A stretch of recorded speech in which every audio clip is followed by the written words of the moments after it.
Good morning, good afternoon, good evening, everyone. It depends where you are right now. My name is Polina Rud. I'm international politics specialist and academic researcher with a master's in international relations and doctoral studies in art history, where my thesis focused on artistic resistance against Latin American dictatorship. I'm also the author for the book The Map of Your Destiny, which will be published in December in 2025 by Inner Traditions. And this book explores psychology and archetypes of our humanity. Also, I hold a diploma from UNAM in psychological interventions in mental health and suicide prevention.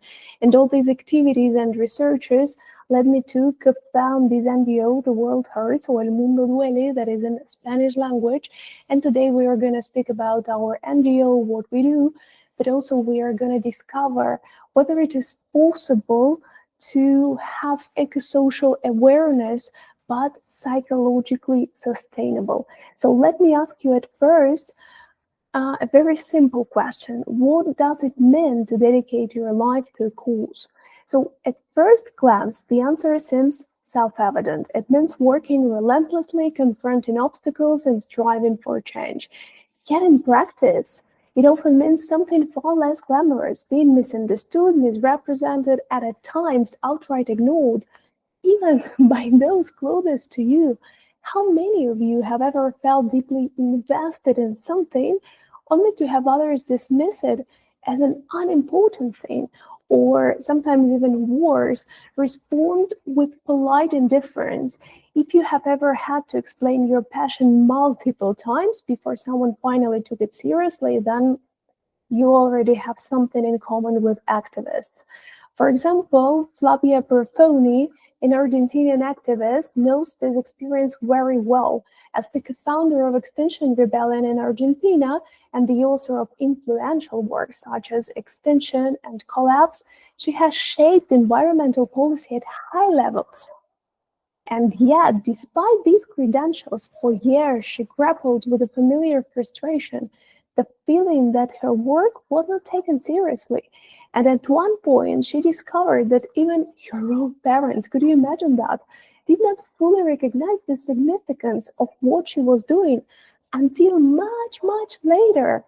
They happened to see an interview with her on YouTube. Imagine that. Years of work, effort, and commitment, and only then did it become real in their eyes. Why does external validation so often define the perceived legitimacy of an idea? Why does it take a media appearance, an award, or recognition from an institution for people to acknowledge something as meaningful? And the irony is that the people often ignore or criticize sometimes activists, but the changes they fight for still end up shaping the world. And yet, rather than engaging with their methods, activists are frequently reduced to caricatures. Activists are labeled as naive, dangerous, lazy. And these words serve as a shield, allowing society to deflect the message rather than engage with it.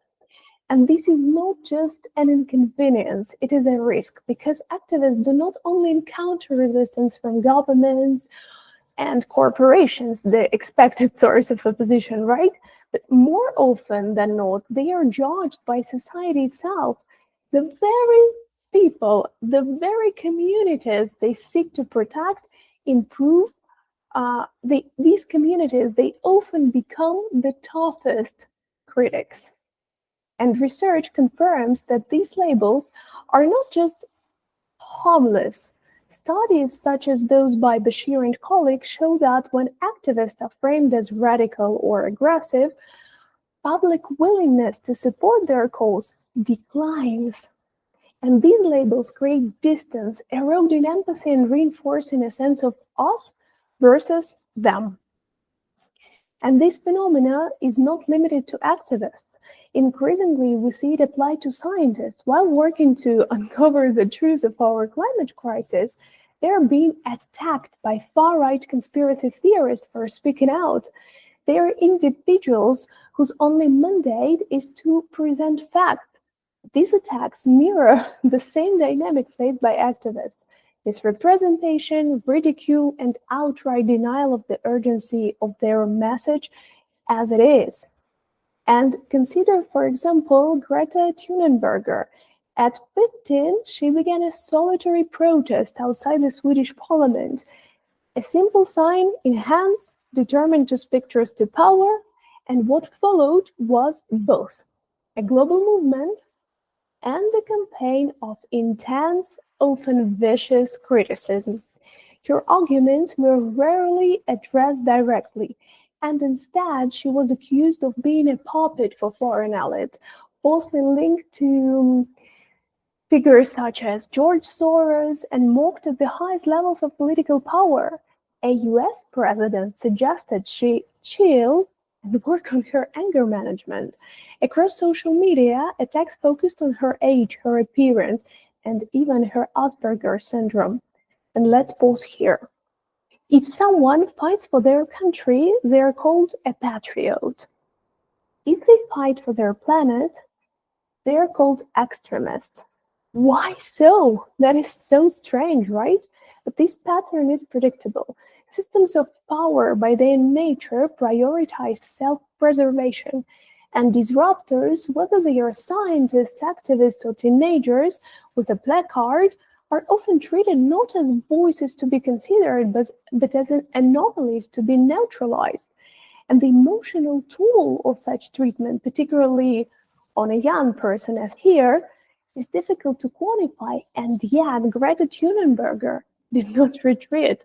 Instead, she channeled the criticism into further advocacy, repeatedly emphasizing that the urgency of the climate crisis outweighs any personal attack. And activists are frequently dismissed as overly emotional or irrational. They are called tree huggers, fearmongers, or in a more modern lexicon, alarmists. And these labels serve a specific function. They allow society to avoid engaging with their message. But here is a question worth considering. Why is there such an instinctive hostility towards those advocating for the well-being of the only planet we all share? If their arguments were truly absurd, they would not provoke such a reaction. If the status quo is so threatened by their presence, perhaps that is the sign we should be listening more closely. And also, apart from that, activists are often described as radical and militant, particularly when their actions disrupt the usual order of things. The assumption here is that the disruption invalidates the cause. Take, for example, here on the slide, you see Extinction Rebellion, and their aim, grounded in scientific evidence, is to highlight the urgency of the climate crisis. There are methods, however, such as blocking traffic or halting public transit, invite outrage. They're called eco-terrorists. Of course, the question of tactics is a reasonable one. Do disruptive actions alienate potential allies?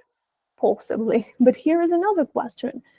What happens when petitions, open letters, polite requests are ignored? At a certain point, making noise is not a strategy, but it is the last remaining option. Another common dismissal is that the activists are eccentric dreamers, detached completely from practical realities.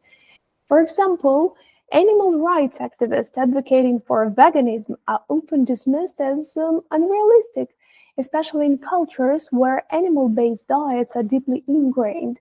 But is it truly eccentric to push for a more compassionate, sustainable way of living? How many of you have been guilty of brushing off an idea as unrealistic before fully understanding it? Right. It seems that most of us have done it. Yeah. But what if we approached these ideas with curiosity instead of a dismissal? A compelling example of an activist facing societal pressure is David Hogg. He survived the 2018 mass shooting at Douglas High School. He could have retreated into private grief. Instead, he co-founded March for Our Lives, which aims to promote gun control legislation, advocating for stricter gun laws and raising awareness about gun violence in America. And his movement mobilized hundreds of thousands. But rather than engage with his arguments, critics labeled him an unrealistic idealist, suggesting that his calls for stricter gun laws were impractical in a country with deep-rooted gun culture. And some described his activism as half-baked nonsense, and others dismissed him outright as naive. Hogg has spoken openly about the personal toll of activism, about the mental health challenges he faces, including PTSD from the shooting and the stress of constant activism. In interviews, he has acknowledged feeling hopeless at times due to the ongoing prevalence of gun violence and the slow pace of legislative change. Many of Hogg's fellow activists have drifted away from the movement due to burnout or personal struggles. And Hogg himself noted that it is exhausting, reflecting on how societal pressure can lead to fatigue among those truly fighting for change. And Hogg's story contradicts this notion that activism is the domain of idealists disconnected from reality. On the contrary, it demonstrates that advocating for a safer, more just society is often not a matter of utopian vision, but of practical necessity. And as he put it, here, I'm not powered by hope. I'm powered by the fact that I have no other choice. And this underscores a fundamental truth. Activism is rarely a hobby. It is a response to circumstances that demand action. A more nuanced engagement with these movements could lead not only to better understanding, but to a more constructive dialogue about the role of activism in shaping society. One of the most persistent stereotypes surrounding activism is the accusation of excessive aggression. Feminist activists in particular have long been labeled as angry or even man-hating. The implication is clear. Forceful advocacy is somehow illegitimate, and calls for justice should always be delivered in a calm, measured tone, preferably one that does not disrupt anyone's daily routine. Consider recent feminist protests, for example, in Mexico, where escalating violence against women has led to increasingly radical forms of resistance. Activists have taken to direct action, defacing monuments and government buildings to draw attention to their cause. The public response has been predictably polarized. Some activists argue that such confrontational tactics are necessary, so that to challenge entrenched patriarchal structures, while others believe they undermine the movement by alienating broader public support. The media narrative often answers that question preemptively by framing such protests as destructive or aggressive. Coverage shifts the focus from the issue at hand, right, violence against women in this case, to the acceptability of the activists' methods. The debate becomes not about the urgency of the problem, but about whether its critics are behaving appropriately. Well, let's take the Me Too movement, which gained momentum in 2017, exposed systematic sexual abuse and empowered survivors to share their stories. It held powerful figures accountable, often for the first time. But as with other activist movements, detractors were quick to label it as too confrontational.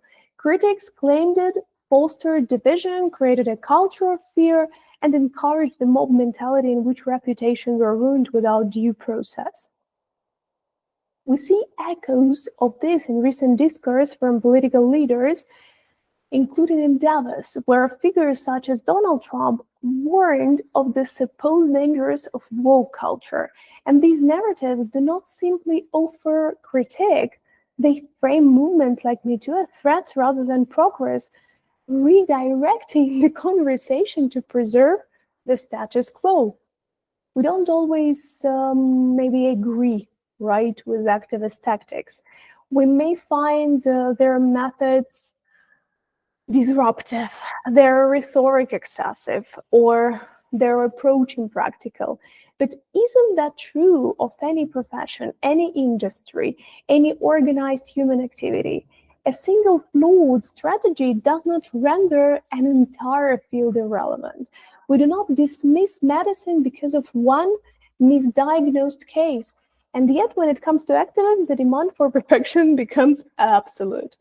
However, perfection is a stick with which to beat the possible. The expectation is paradoxical. Activists must be, effective, but never inconvenient. They must be persuasive, but never forceful. They must be passionate, but never angry. They must seek change, but only in ways that do not disturb the very systems they seek to transform. And change rarely arrives, I think you agree with me here, in the form of polite requests. The old certainties are crumbling, but uncertainty is not just danger, it is possibility. And inside the word emergency is the word emerge. From an emergency, new things come forth. Without activists who forces us to confront uncomfortable truths, what we are going to do, who is going to force us? Who is going to demand accountability from power? They are the ones willing to bear the weight of criticism, to stand on the front lines and to speak up when silence feels safer. What kind of world we would live in without them? Because their work has tangible, not abstract, measurable results. For example, indigenous movements in Ecuador have shaped national policy on environmental protection and indigenous rights. Through the Confederation of Indigenous Nationalities of Ecuador, grassroots activists have organized some of the country's most influential protests. In June 2022, a nationwide mobilization pushed back against government plans to expand oil drilling in the Amazon. What started as environmental protest quickly became the national strike, drawing attention to long-standing issue of social exclusion, ecological destruction. The protests did more than highlight these critical issues. They proved the strength of collective action among indigenous communities. The strike's success in pushing the government to respond reinforced this confederation's role as one of the most organized and politically influential indigenous movements in Latin America. That's amazing how they worked. And for example, Leima Bowie, that's another amazing figure because she led one of the most impactful grassroots peace movements in modern history. Through the Women of Liberia Mass Action for Peace, she brought together Christian and Muslim women in a unified demand to end Liberia's brutal civil war. Their methods were unconventional: sit-ins, prayers, vigils, and famously a sex strike. But their goal was clear: force warring factions to negotiate. Their persistence paid off. The movement played a decisive role in ending the conflict and paved the way for the election of Ellen Johnson Sirleaf, Africa's first democratically elected female president. And for her work, she was awarded a Nobel Peace Prize. Her work in peace building and women's empowerment, securing her a place of global symbol of resilience and activism. Since 2015, that's one more movement, not one less, or ni una menos in Spanish language, has been at the forefront of the fight against gender-based violence and femicide in Argentina. What began as a response to rising rates of femicide quickly grew into a national reckoning, forcing public institutions to acknowledge and address systemic violence against women. The women's activism led to major legal reforms, including a 2020 law that strengthened protections for survivors, and expanded measures to prevent gender-based violence. But its impact extends beyond legislation. Ni Una Menos has broadened the national conversation, pushing for reproductive rights, comprehensive sexual education, and protections for marginalized communities. More than just a protest movement, it has embedded women's rights at the core of Argentina political discourse, proving that activism does not just demand change, it reshapes societal priorities. Malala Yousafzai's advocacy for girls' education nearly cost her life. Targeted by the Taliban for insisting on a right as basic as schooling, she survived an assassination attempt and turned her experience into a global movement. Today, through Malala Fund, she has helped millions of girls in underserved regions gain access to quality education. What began as an act of personal defiance became a worldwide campaign, proving that even in the face of violence, the demand for education cannot be silenced. Or another example, Mary Copeny, better known as Little Miss Flint, at just 8 years old, she became the face of the Flint water crisis. Her advocacy brought national attention to the crisis, which left thousands of residents exposed to lead-contaminated drinking water. Her activism did not stop at awareness. Her efforts contributed to a $600 million settlement for those affected, demonstrating that activism is not defined by age or by persistence. So, what began as a young girl's letter to a president became a turning point in the fight for environmental justice. In Colombia, the fight against deforestation and illegal mining has been led by environmental activists willing to risk their safety to protect ecosystems and indigenous lands. Among them, Francia Marquez has become a defining figure, her activism grounded in the defense of Afro-Colombian and indigenous territories propelled her into national politics. In 2021, Marquez became Colombia's first Black vice president, bringing environmental justice to the forefront of the country's political agenda. And her election was even more symbolic because it signaled a shift in how environmental activism is shaping national policy. And following her rise to office, Colombia enacted law number 2169, setting the framework for climate action and reinforcing commitments to curb deforestation and protect biodiversity. And this connection is clear. Activism does not just raise awareness. One more time, it reshapes governance. What we are going to do without activists? How would be our world? I think that injustices would remain unchallenged. Marginalized voices would go unheard. Social progress would stagnate. And I really love the quote of Howard Zinn. I think he captured it best. There is no act too small, no act too bold. The history of social change is the history of millions of actions, small and large, coming together at critical points to create a power that governments cannot suppress. International organizations obviously play a crucial role in responding to humanitarian crises, but their priorities often reflect an institutional bias toward immediate, tangible needs, legal aid, physical health, logistical assistance. Psychosocial support, though critical, remains secondary. Organizations such as International Organization for Migration and the United Nations High Commissioner for Refugees have incorporated mental health and psychosocial support into their frameworks. However, these initiatives are typically embedded within broader crisis response strategies that prioritize urgent legal and medical interventions for displaced populations. In many cases, the burden of emotional support falls on volunteers, well-intentioned individuals, obviously, but they often lack the specialized training required to assist those working under extreme psychological pressure. The model is not only inconsistent but fundamentally unsustainable. When support is left to voluntary efforts, it risks becoming a luxury rather than a necessity. The World Organization Against Torture has underscored the severe psychological toll that human rights defenders experience due to their work. And yet, despite these acknowledged risks, mental health resources remain disproportionately scarce compared to legal aid and advocacy funding. Activists, they do not fight only external battles, their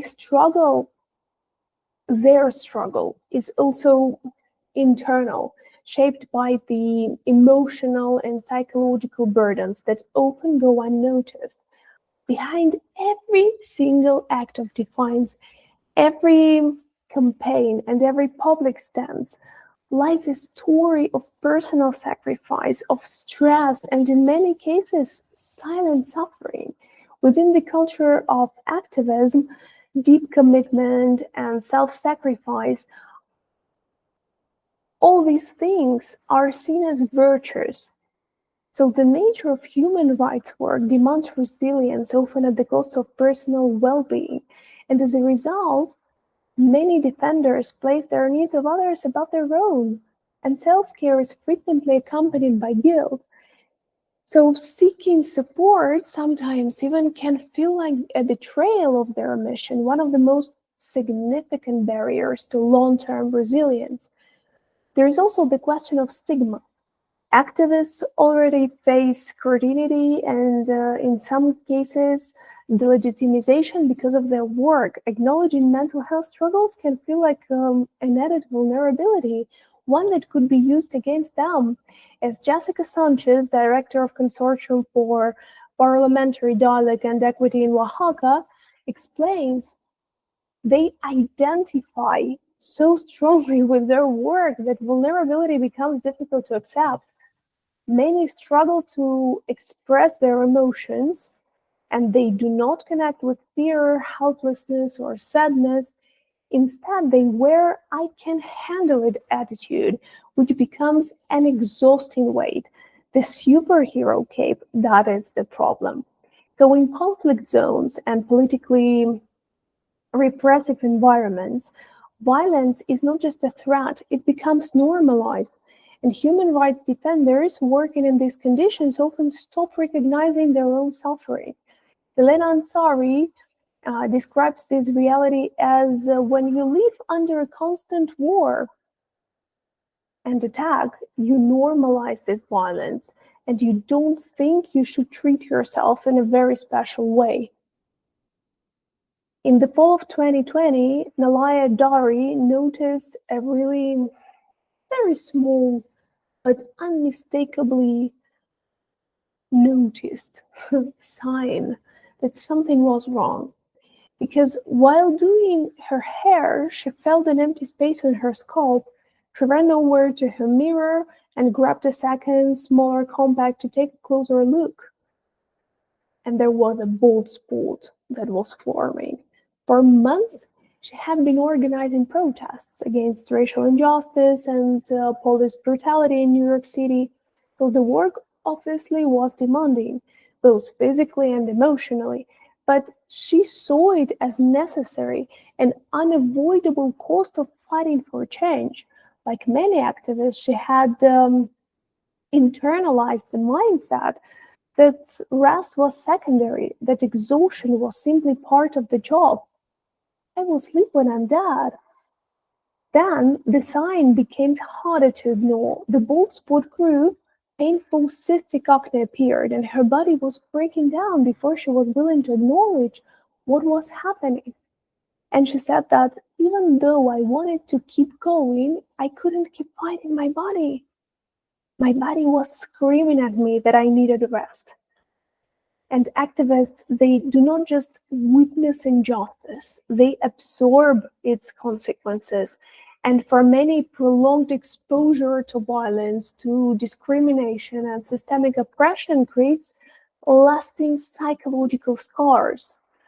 Alicia Garcia, co-founder of the Black Lives Matter movement, has dedicated her life to fighting racial injustice. Many within the movement experience its symptoms: hypervigilance, emotional numbness, anxiety, and recurrent distressing memories. The trauma of witnessing violence against their own communities does not simply disappear once a protest ends. It lingers, shaping both their personal lives and their ability to continue their work, if this ability exists, because in most cases, it just disappears. The pressure to create change, that I'm changing something, I want to change it, combined with the relentless stress and public scrutiny, takes a toll. In extreme cases, it can be fatal. In 2016, Black Lives Matter activist McCarroll took his own life. Before his death, he left a haunting message on social media: "My demons won today." This case brought attention to the mental health challenges faced by organizers within the movement and underscored the need for open discussions about depression and self-care among activists. Tarana Burker, the founder of the Me Too movement, has spent decades amplifying the voices of survivors of sexual violence, and her work, as we know, empowered thousands and thousands to come forward. But it also exacted a personal toll. She has spoken about feeling emotionally drained, overwhelmed, and burdened by the sheer volume of pain she was exposed to. This is a vicarious trauma, a condition in which constantly hearing about the suffering of others leaves deep psychological scars. How do you continue to bear witness without being consumed by the weight of what you carry? The activism doesn't end with those on the front lines. Their families, particularly their children, carry the weight of their work in ways that are rarely acknowledged. Imagine growing up knowing that your parents' safety is never guaranteed, that every phone call could bring a threat, every public statement could provoke retaliation. And for the children of activists, fear is not an abstract concept. It is a daily reality. Julian Assange and Berta Cáceres are just two examples of activists whose families bore the consequences of their work. Assange's prolonged legal battles and political persecution left his children in a constant state of uncertainty. Cáceres, a Honduran environmental activist, was assassinated for defending indigenous land, leaving behind a family that not only grieved her loss, but also inherited the danger she faced. What happens when a child grows under the shadow of political persecution? Many develop deep-seated anxiety, always bracing for the next threat. Others internalize the burden of their parents' work, feeling a responsibility to continue their mission, whether they are ready or not. Activists, they carry this burden of societal change. The least we can do is ensure we don't have to carry it alone. From these struggles, El Mundo Duele was born, or the world hurts. We asked ourselves a fundamental question: who takes care of those who take care of the world? And activism is not a sprint, it is a marathon. Sustaining activism requires more than passion, it requires infrastructure. Burnout is not a sign of individual weakness, it is a structural issue. Movements cannot survive if their people or the people leading them are exhausted, if they are depleted, if they are unsupported. This is why we created El Mundo Duele, the world hurts, to offer activists a sanctuary, a space to heal, to recharge, to build resilience. Our programs are tailored to meet the unique psychological and emotional needs of activists, ensuring they can continue their work without sacrificing their well-being. El Mundo Duele provides this through different initiatives. Beyond individual therapy, we cultivate safe spaces, environments where activists can speak freely about their experiences, about their challenges, and these spaces are not just an emotional outlet.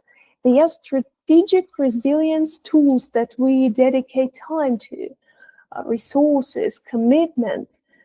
Every 6 months, for example, speaking about another program that is healing retreats, every 6 months we organize them, week-long in-person retreats in strategic locations. And these retreats provide intensive healing, combining psychological tools and traditional therapeutic practices to help activists reconnect with themselves and process their experiences.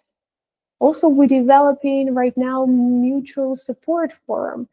That is a platform where activists from around the world can reconnect in secure virtual spaces, and this forum offers a place to share experiences, exchange resources, and provide peer-to-peer emotional support. Why does this matter? Because one of the most frequent symptoms of activist burnout and depression is social isolation, and by rebuilding social circles, we create a support network that is both practical and therapeutic. So this kind of collective approach is not just about emotional relief, it is also about strategic problem solving.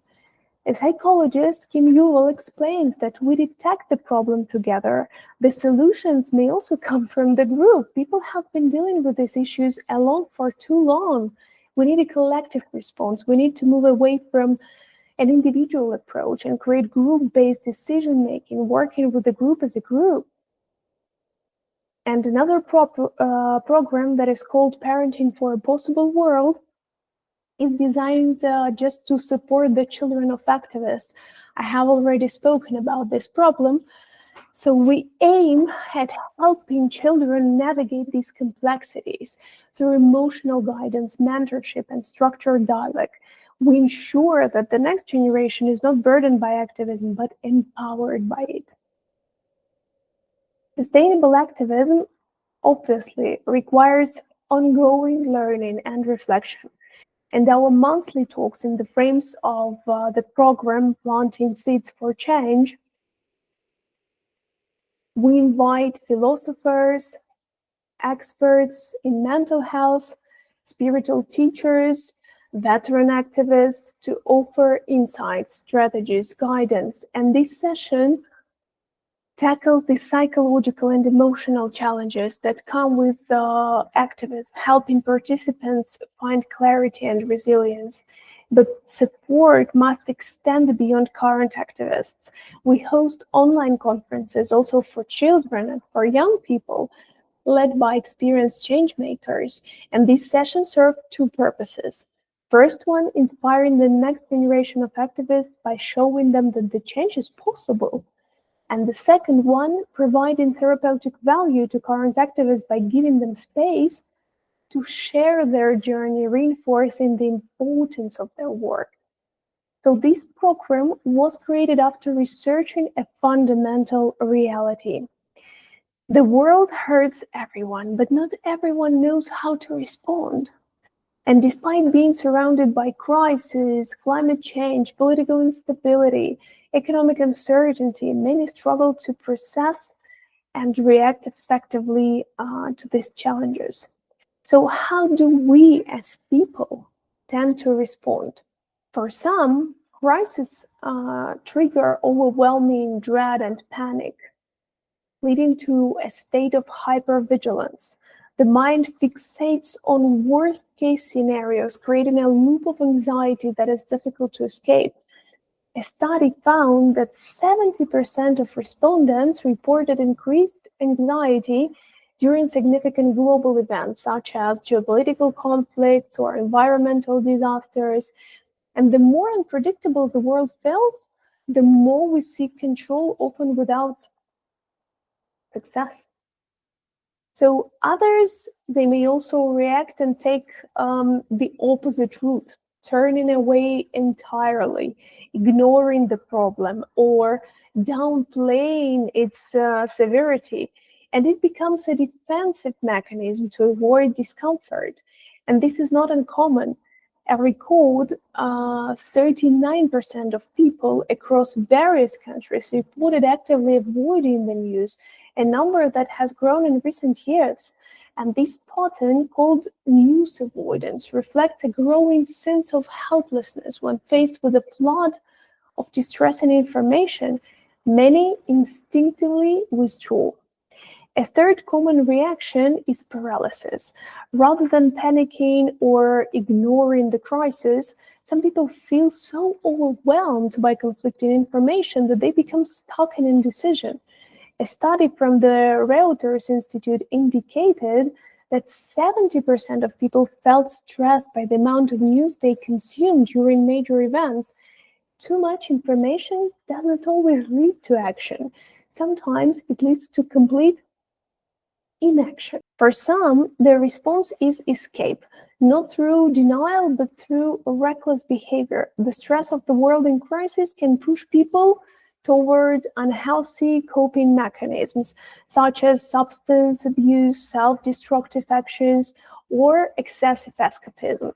The Substance Abuse and Mental Health Services Administration reported that nearly 13% of adults increase their substance use during times of crisis. When reality becomes unbearable, definitely we seek ways to numb the pain, often at great personal cost. At the core of these reactions lies a single intolerable emotion: impotence. When a problem feels too large, too systemic, too beyond our individual control, the most common response is to disconnect mentally, emotionally, physically, and yet disengagement is not a solution. While avoidance might provide temporary relief, the world remains unchanged. The question then is, how can we move beyond fear, beyond denial, beyond paralysis, toward meaningful engagement? And this is precisely what this program seeks to address, not just the crisis itself, but the way in which we respond to it. The weight of global crisis is real, but there is a way to transform pain into purpose, to channel distress into productive, sustainable action rather than burnout. And the first thing that I would recommend, that our NGO would recommend, is start where you are. You don't need to solve the world's problem overnight. Small local actions can create ripple effects. Meaningful change does not start with grand gestures. It starts with one achievable step. How to practice that? Identify an issue close to your heart. Take one concrete action. Volunteer locally, support a cause financially, or start a small initiative within your community. The goal is not to do everything, but to do something. For example, the Great American Cleanup is a great inspiration because it is a nationwide initiative that mobilizes communities to improve public spaces. Participants pick up litter, plant trees, flowers, restore shared spaces, and in 2022, over 1 million volunteers took part in local cleanup events across the US, proving that small, decentralized efforts can generate large-scale environmental improvements. You can also try to find this force and strengths in community, because the burden of change is lighter when carried together. Undoubtedly, engaging with others who care about the same issues builds emotional resilience and prevents burnout. You can join local groups, online forums, or community initiatives aligned with your cause. Participate in mutual aid networks or attend workshops where people exchange experiences and ideas. Shared purpose strengthens both action and emotional endurance as well. And here the inspiration detail is a No More Death. That is an organization volunteer-based working along the Mexican-US border to prevent migrant death. Volunteers provide water, food, medical aid to migrants facing extreme conditions. And beyond offering essential humanitarian support, No More Deaths fosters solidarity among volunteers, proving that collective action is not just about solving problems. It's about sustaining those who fight to solve them. Being informed definitely is essential, but constant exposure to crisis news is not a prerequisite for engagement. There is a difference between staying aware and becoming emotionally overwhelmed. So you have to set limits on how and when you consume news. Choose specific movements in the day to check up updates rather than endlessly scrolling.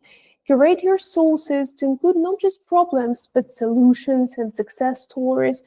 The goal is to stay engaged without draining your emotional reserves. And here is an inspiration. I really love this platform, Good News Network, because they focused on positive stories related to environmental efforts and community actions. It's not escapism, it's like also see that success stories in these spheres exist. And by balancing exposure to crisis with examples of progress, these platforms help individuals stay informed without feeling paralyzed. And users of these platforms report feeling more hopeful, motivated to take action in their communities. This illustrates a simple but crucial truth. Sustainable activism requires both awareness and mental well-being. One of the biggest barriers to engagement is the belief that nothing we do will matter. The pain of impotence can be paralyzing. But shifting our focus toward what is within our control is a powerful antidote. So here we should set realistic expectations and celebrate really small wins. Reflect on our unique skills and experiences, how they can contribute to change, whether through organizing, educating, supporting a cause in your own way, how you can do that. UK climate activist Hansen struggled with eco-anxiety. And when she first learned about climate change, definitely she felt overwhelmed because of that. Instead of succumbing to despair, she created workshops for young people to share their climate fears and build community support. Her work with Force of Nature highlights that acknowledging fear is not a weakness. It is the first step toward action. So progress is rarely linear, but every effort matters. The shift from helplessness to purpose happens not when we erase fear, because it's not going to disappear, but when we decide to act despite it. So staying grounded is also a good and essential recommendation. Is essential for what? Is essential for sustaining long-term engagement. So we should develop these mindfulness techniques such as breathing exercises, meditation, engage in activities that recharge you, spending time in nature, creative hobbies, or simply stepping away from activism when needed. Emotional sustainability is just as important as strategic effectiveness. El Mundo Duele, or The World Hurts, provides structured emotional support for activists. Or, for example, the Climate Reality Project, founded by A.I. Gore, integrates emotional well-being into activist training using storytelling and community building to help individuals cope with the psychological weight of climate advocacy. Participants in these programs report feeling more empowered and less overwhelmed, proving that emotional regulation is not luxury, it is a necessity. Movement also is more than exercise. It is a way to process stress, release tensions, and restore balance. So trauma, stress, and emotional fatigue do not just exist in the mind, they reside in the body. Why it's so important? Because the body is the primary site of trauma. Stress and trauma manifest physically. Tension, chronic pain, digestive issues, Mindful body-oriented therapies help to rewire trauma and regulate the nervous system. Also, the body works as an emotional barometer. The way we carry ourselves, posture, breath, tension, reveals our emotional state. Body awareness practices increase this self-compassion and emotional regulation that are so essential for activist sustainability. Also, while we are so exposed to activist activities, obviously we cannot experiment so much pain. That's why we decide to block our emotions, and there is this danger of desensitization. Many activists push past their physical limits, suppressing exhaustion until it leads to burnout. Reconnecting with bodily sensations through movement restores balance, grounding, and emotional stability. An inspiration here that I found was the Yoga Service Council, because they provide yoga and mindfulness training to activists, underserved communities, emphasizing movement as self-care.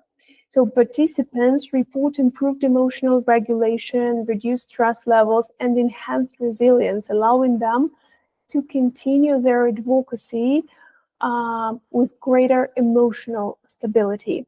Or I'm really grateful and in love with the project Back on My Fit, because they use running as a mental resilience tool for people experiencing homelessness, demonstrating how movement fosters this confidence and emotional stability.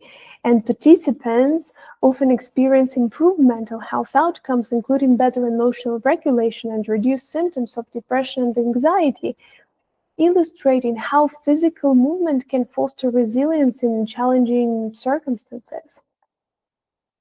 Many activists fight for the environment, but there is a paradox. They forget to immerse themselves in it. Nature is not just a cause, it is also a source of healing. So you fight for it. Benefit also from what you fight for. Why it's so important? Because time outdoors reduces stress hormones, improves mood, fosters a sense of reconnection with something larger than oneself. Also, direct engagement with nature reinforces environmental commitment in a way that statistics and policy discussions obviously cannot. And here the inspiration is by European Union initiative. That is so beautiful. This initiative is called Climate Walks. Basically, they are guided walks through neighborhoods or parks, teaching sustainable practices while deepening connection to local ecosystems. These walks not only educate participants, but also engage them to connect with their local environment, enhancing their sense of agency and community involvement in climate action. Creativity is also a good source because it allows activists to externalize internal struggles, translating complex emotions into tangible forms. And art is not just personal, it is a way to engage communities, spark conversations, and inspire action. The project here that really inspires me is Art for the Earth. It is a project where artists and activists collaborate to create public installations focused on environmental issues, and these projects often involve community participation and aim to inspire action through creativity. Participants find joy in expressing their concerns artistically, which helps them process difficult emotions while engaging others in conversations about environmental protection. Activists, obviously, they work with discipline, right? Because you cannot achieve such huge results without discipline, but they rarely rest with it. Deliberate, structured rest is really essential because burnout is not just an exhaustion, it is emotional depletion. Recovery requires these intentional pauses, And in our culture that demands constant output, choosing to slow down is radical, because every single time we are putting so much responsibility on our shoulders, we are trying to charge ourselves with every single thing. So thinking that it's going to be an act of resistance. But sometimes in this culture with high demands, a form of resistance might be rest. El Mundo Duele exists just because activism should not break the people who make it possible. Because we believe that activists are the architects of a better world, but even architects need blueprints, scaffolding, and tools to build something lasting. So resistance is, first of all, a matter of principle, a way to live, to make yourself one small republic of unconquered spirit. And this resistance might be different, sometimes helping someone who is already on the way of change. So thank you for your attention, and we hope that you will be this architect of a better world, but without compromising your mental health, without compromising your inner state. And in this talk, maybe you have found out something interesting or something curious or useful for you, how you can take care of your mental state. Thanks a lot for your attention. And I hope you're going to follow us in our social media so that to see our work, how we work, and maybe sometimes you will accompany us. Bye-bye.